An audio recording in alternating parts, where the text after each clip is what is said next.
তো অবশেষে এই মুরব্বিকে জুবার আহমদ তাশরিফ সে একটা ঘোড়া দিতে চায়, কিনে দিতে চায়। কেউ যদি সন্ধান দিতে পারেন, এই মুরব্বির সন্ধান জুবার আহমদ তাশরিফের আইডিতে দিতে পারেন, বা বাদবাকি আপনারা আমাকেও দিতে পারেন। আমি আসসালামু আলাইকুম ভাই, আসলে আমাদের মধ্যে মনসত্ব নাই। ঘোড়ার পিঠে যে ব্যক্তিটাকে দেখতেছেন আপনারা, এই মুরব্বি যেখানে মানুষ মারা যেত সে ঘোড়ায় আরোহণ করে সেখানে বিনামূল্যে সেই জায়গায় গিয়ে কবর খুদে তারপর মানুষদেরকে দাফন কাফন করতো। এটাই ছিল তার কাজ। শেষ বয়সে সে এটাই করতো এবং এটা করে খুব সে আনন্দ পাইতো। মুরব্বীরা কিছুদিন অসুস্থ, এই সুযোগে কিছু দুর্বৃত্তরা তার ঘোড়াটাকে মেরে ফেলে। এটা কোনো মানুষের কাজ হতে পারে ভাই? আমাদের স্বভাব চরিত্র এরকম কেন? আমরা মানুষের ক্ষতি করতে চাই সবসময়, মানুষের আবেগ নিয়ে সবসময় আমাদের এত হিংসা কেন? এই লোকটা কি ক্ষতি করেছিল আপনাদের, যারা তার ঘোড়াটাকে মেরে ফেললেন?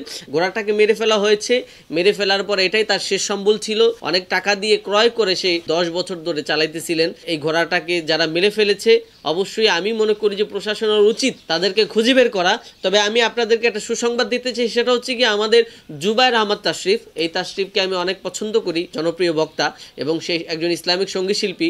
তার সাথে আমার বিভিন্ন বিষয়ে ভিন্ন মত থাকলেও তাকে আমার পছন্দ হয়। তো অবশেষে এই মুরব্বিকে জুবায়ের আহমদ তাশরিফ সে একটা ঘোড়া দিতে চায়, কিনে দিতে চায়। কেউ যদি সন্ধান দিতে পারেন, এই মুরব্বির সন্ধান জুবায়ের আহমদ তাশরিফের আইডিতে দিতে পারেন, বা বাদবাকি আপনারা আমাকেও দিতে পারেন। আমি আপনাদেরকে জুবায়ের আহমদ তাশরিফের সাথে যোগাযোগ করাই দিব। যারা এই কাজটা করছে আসলে তারা জঘন্যতম কাজ করছে, এই কাজটা কোনোভাবে উচিত করে নাই। বাদবাকি জুবায়ের আহমদ তাশরিফ, তার জন্য শুভকামনা রইল।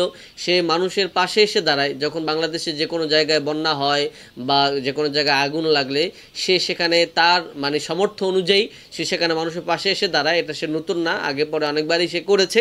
এই জন্য তাকে আমার ভালো লাগে আর কি। তো যাই হোক, আমি তাকে ধন্যবাদ জানাই এরকম একটা ভালো কাজে আগ্রহ জানানোর জন্য বা এগিয়ে আসার জন্য।